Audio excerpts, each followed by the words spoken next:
ہم بستری سے پہلے عورت کو پیار محبت کرنا اور کس کرنا، بغل میں چمٹا لینا وغیرہ وغیرہ۔ ڈاکٹروں نے لکھا ہے کہ عورت میں جنسی خواہشات چھاتی چھیڑنے سے جلدی پیدا ہوتی ہے۔ ڈاکٹروں نے یہ بھی لکھا ہے کہ عورت کے جسم میں شہوت کا کیندر الگ الگ وقتوں میں الگ الگ انگوں میں ہوتا ہے، جس کے چھونے اور مسلنے سے اس کی شہوت ابھرتی ہے۔ بہرحال جب تک پوری طرح اس کی خواہش نہ ابھرے، جس کا اظہار وہ خود ہی الگ الگ حرکتوں سے کر دیتی ہے، جیسے شوہر کے قریب ہوتے جانا، آنکھوں میں نشہ سا پیدا ہونا، شوہر کے بدن پر ہاتھ پھیرانا، اس کو چوم لینا، انگڑائی لے کر بدن کو ظاہر کرنا، اس وقت تک جیما میں نہ لگے۔ مرد کو چاہیے کہ اس سے پہلے اپنے جذبوں کو قابو میں رکھے، جس کی ایک آسان شکل یہ ہے کہ ہم بستری کرنے سے پہلے ذہن میں ہم بستری وغیرہ اور اس کی لذت سے بالکل خالی رکھے۔ فطری طور پر عورت کی طبیعتیں الگ الگ ہوتی ہے، اسی لیے شوہر کو اس کی طبیعت اور فطرت کا اندازہ لگا کر پہل کرنی چاہیے۔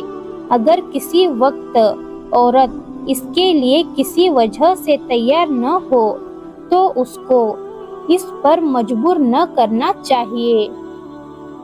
ہم بستری ایسے وقت میں کیا جائے جس میں طبیعت ٹھیک ٹھاک ہو، نہ ہی زیادہ بھوک کی حالت ہو، نہ ہی بالکل پیٹ بھرا ہوا ہو، نہ ہی پیشاب پاخانے کا تقاضا ہو، نہ نیند کا غلبہ ہو، نہ ذہن پر پریشانیوں اور الجھنوں کی بھیڑ ہو۔ ہم بستری میں جہاں تک ممکن ہو ستر اور پردہ ہونا چاہیے، اسی لیے کوئی ایسا مقام ہونا چاہیے جس میں کوئی دوسرا نہ ہو، بلکہ نادان بچہ بھی نہ ہونا چاہیے۔ ہاں، بچہ سویا ہوا ہو تو الگ بات ہے، یہاں تک کہ جانوروں کی موجودگی بھی مناسب نہیں۔ اسی طرح کلام پاک یا دینی کتابیں رکھی ہو تو ان پر کپڑا ڈال دیا جائے۔ ساتھ ہی ہم بستری کے وقت بالکل ننگا ہونا ٹھیک نہیں، بلکہ ضرورت کے مطابق ستر کھولنا چاہیے اور باقی بدن پر کپڑا وغیرہ ڈال دیا جائے۔ ہم بستری کے وقت قبلے کا رخ نہ ہونا چاہیے، یہ قبلے کے احترام کے خلاف ہے۔ ہم بستری سے بلکہ ملاقات سے پہلے یہ بھی مناسب ہے کہ مسواک یا منجن وغیرہ سے منہ صاف کر لینا چاہیے۔ منہ کا صاف رکھنا ویسے بھی مسنون اور فطری ہے، مگر اس موقع پر اس کا اور زیادہ احترام کرنا چاہیے تاکہ شروع کے مرحلوں میں منہ کی گند سے ایک دوسرے کو پیڑا نہ پہنچے، بلکہ کوئی خوشبودار الائچی وغیرہ منہ میں ڈال لینی چاہیے۔ ہم بستری سے پہلے ہم بستری کی دعا پڑھ لینی چاہیے۔ اللہ کے رسول صلی اللہ علیہ وسلم کا ارشاد ہے کہ ہمارے اس ملاپ سے حمل ٹھہر گیا تو اس بچے کو شیطان نقصان نہیں پہنچا سکے گا۔ یہ دعا ستر کھولنے سے پہلے پڑھنی چاہیے۔ ٹھیک صحبت کی حالت میں بولنا بھی مناسب نہیں، نہ ہی اس وقت بیوی کے علاوہ اور سے ہم بستری کرنے اور لطف اٹھانے کا خیال ذہن میں ہونا چاہیے، ورنہ یہ بھی زنا جیسا ہوگا۔ البتہ اگر شوہر کو جلد انزال کا خطرہ ہو تو صحبت شروع کرنے کے بعد ذہن اس طرح نہ رکھے تاکہ انزال نہ ہونے میں یہ فائدہ مند ہوگا، یعنی ہم بستری کرتے وقت ذہن میں اس کا خیال نہ ہو کہ وہ ہم بستری کر رہا ہے تاکہ انجال نہ ہو۔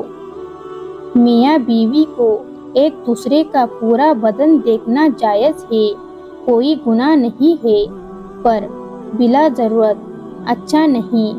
حضرت عائشہ رضی اللہ عنہا بیان کرتی ہے کہ نہ میں نے اللہ کے رسول صلی اللہ علیہ وسلم کا سطر دیکھا اور نہ آپ نے میرا سطر پوری زندگی بھر دیکھا۔ جب تک دونوں کو فراغت اور اطمینان نہ ہو جائے، الگ نہ ہو۔ عورت کے فارغ ہونے سے پہلے الگ ہو جانا صحت کے اعتبار سے بھی نقصان دہ ہے۔ فراغت کی ایک پہچان یہ بھی ہے کہ عورت کی پکڑ جو شہوت کی حالت میں تھی ختم ہو کر بدن میں ڈھیلاپن آ جائے۔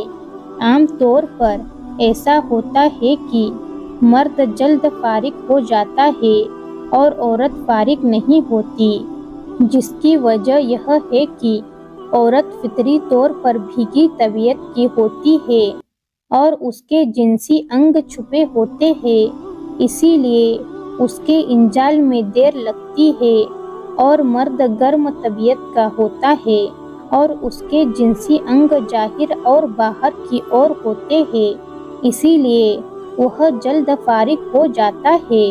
بہرحال جس طرح مرد فارغ ہو جائے اسی طرح عورت کے فارغ ہونے تک اسی حالت پر برقرار رہنا چاہیے، اور دونوں کے سکون اور فراغت کی اہم نشانی یہ ہے کہ اس کے بعد دونوں کو اطمینان کی نیند آ جائے۔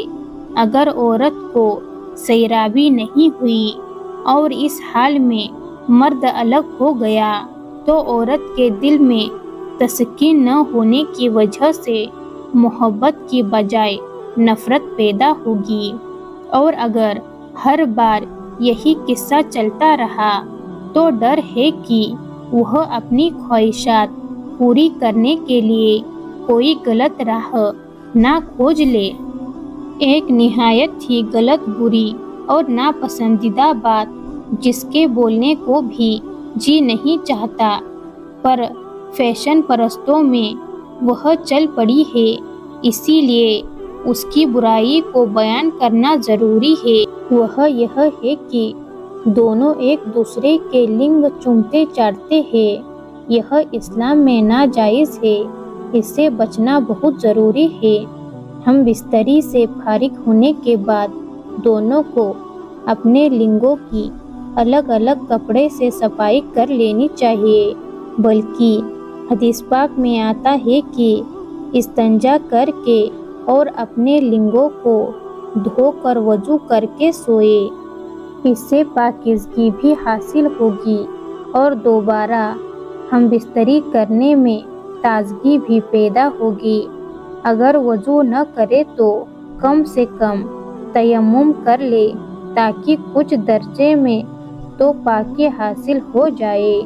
فارغ ہونے کے بعد جب تک بدن گرم رہے ٹھنڈی ہوا نہ کھانی چاہیے، ایسے ہی فوراً ٹھنڈا پانی وغیرہ بھی استعمال کرنا صحت کے لیے نقصان دہ ہے، البتہ کوئی ہلکی طاقت پہنچانے والی چیز کھانے میں حرج نہیں۔ پھر اگر دوبارہ ہم بستری کرنے کا ارادہ ہو تو جب تک سچی خواہش پیدا نہ ہو ہم بستری کرنا صحت کے لیے نقصان دہ ہے، البتہ شرعی طور پر جائز ہونے میں کوئی کلام نہیں۔